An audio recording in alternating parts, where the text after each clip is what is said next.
Erev Tov Chavrim, I'm Stephen Ben-Nun. You're watching Israeli News Live. Very tense situation over in Syria right now as the battle for Idlib begins to really gain traction. All types of things are happening there on the ground. There have been numerous reports of the Turkish government trying to make some kind of agreement with the Syrian, Russian, and Iranians, all that are involved. Turkey wanting this fight postponed, but probably the most striking words that have come out thus far is John Bolton's visit to Israel and him publicly talking about if the Syrian government uses chemical weapons, there's going to be a heavy price to pay. The AFP news agency rolled out, said Bolton, U.S. to act very strongly if Syria uses chemical weapons in Idlib. Also was picked up by the ATTWIW.com Middle East update on August 22nd, which is, of course, today, August 22nd, 2018, says the Hayat Tahrir al-Sham boss Abu Muhammad al-Jalani made a rare public statement on Wednesday promising to fight any Syrian government attack on Idlib and warning that any rebel group that surrenders to Damascus will be guilty of treason.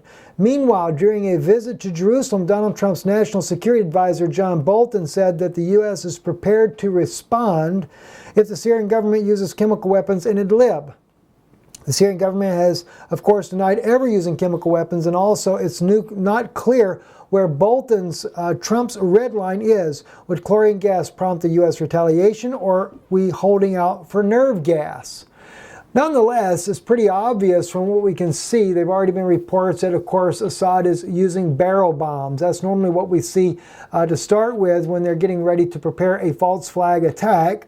And, of course, we can expect this, especially after we see the white helmets in a major move in their campaign of trying to put out to the public their propaganda that they are cleaning up the streets of Idlib and painting the curbing, and fresh paint is going on houses there. They're making it look like Idlib has become a brand new inhabitable place. And of course, the bombing that has happened, they have gotten huge number of white helmets on the scene there to make it look like they're doing this great rescue effort as they normally do. And it's very obvious that everything is being staged, especially this whole idea of painting the streets with fresh paint, yellow and blue, the colors of the white helmets. It does really smell like false flag to me. And of course, be hard to believe that they'll use chemical weapons in the first place. But if it looks like the fight's not going to go in the way of the jihadists, Al-Qaeda, Al-Nusra, any of the other terrorist groups that are fighting in the region, I can only imagine that that staged chemical attack will come in order to drive the Syrian government completely away from the region. Or even better yet, to finish off Damascus, is what they really hope to achieve in the long run, to take out President Bashar al-Assad. Moving on as well, though, we also have RT reporting again about Bolton as well. It says National Security Advisor John Bolton declared that the regime change in Iran is not a U.S. objective. Of course, turning that focus to Iran. He goes on to say in the article here that Bolton is very much talks about how that the U.S. is watching what's going on, that the sanctions are having great success in Iran, but it makes it very obvious that it's once again another coup that the U.S. is hoping for in Iran to overthrow the current government. But then again, that's all staged. It's another Hegelian dialectics. How many times do the Iranians and the U.S. and even Israel work hand in hand in the background, and we don't even realize it because it's never brought out in mainstream media? But believe me, they'll get exactly what they want for to serve the greater purpose of a new world order. That's coming soon. Maybe we shouldn't say that here, though. Also, Turkey is holding out as well. It says here in this article right here, Syrian Deputy Mohammed al-Hayya has said that the Syrian government is preparing for a Idlib operation at the levels both on the battlefield and the negotiation table with Turkey.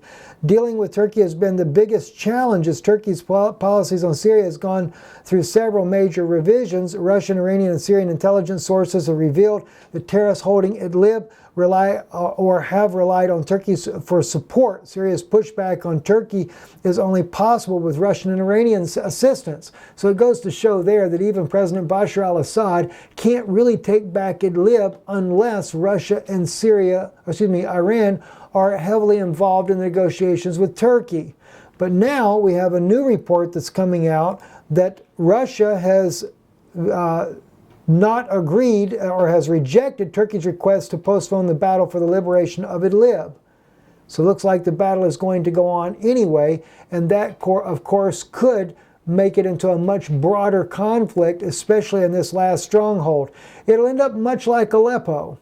And as we saw in Aleppo, they made it look really, really bad on the ground as the Syrian government tried to liberate its own territory into what they considered a humanitarian crisis. But if you remember also, the battle for Aleppo is when the Russian government used a bunker buster that killed intelligence officers that were found in this bunker in the mountains outside of Aleppo that included intelligence officers from Turkey, included them from Saudi Arabia, Qatar, the United States, the British government, and even the Israeli Mossad.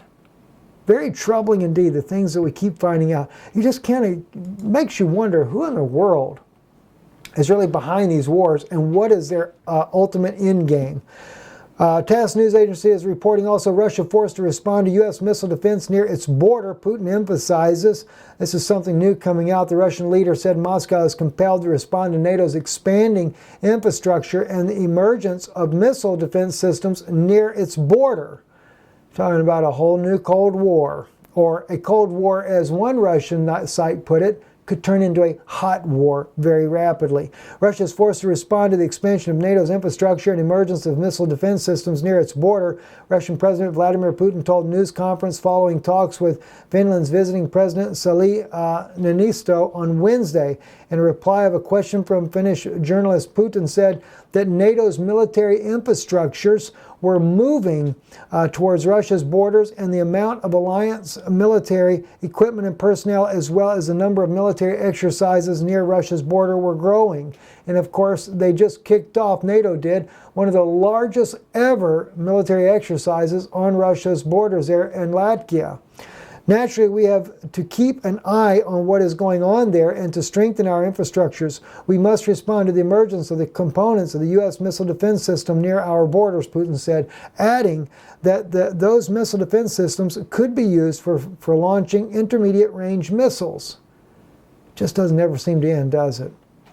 Turning our attention back home here in the United States, Michael Cohen pleads guilty and implicates President Donald Trump. Of course, those of you that know, Michael Cohen was President Trump's personal attorney, and he's really held out for a while as much as he could. Says here on Debka file, says following a plea bargain reached with the prosecution, Michael Cohen, President Trump's former lawyer, admitted to a judge in the U.S. District Court in Manhattan on Tuesday that in coordination with and at the direction of the candidate for federal office, he had arranged payments to two women during the 2016 campaign to keep them from speaking publicly about the affairs they said they had with Trump. I participated in this conduct, which on my part took place in Manhattan for the principal purpose of influencing the election for president in 2016, Cohen said. The charge could implicate the president in a federal crime. The terms of the plea bargain were not all released, but it resulted in Cohen admitting to making illegal payments to the two women and pleading guilty to breaking campaign financial laws and other crimes related to his corrupt business dealings, for which he bargained for a reduced prison sentence.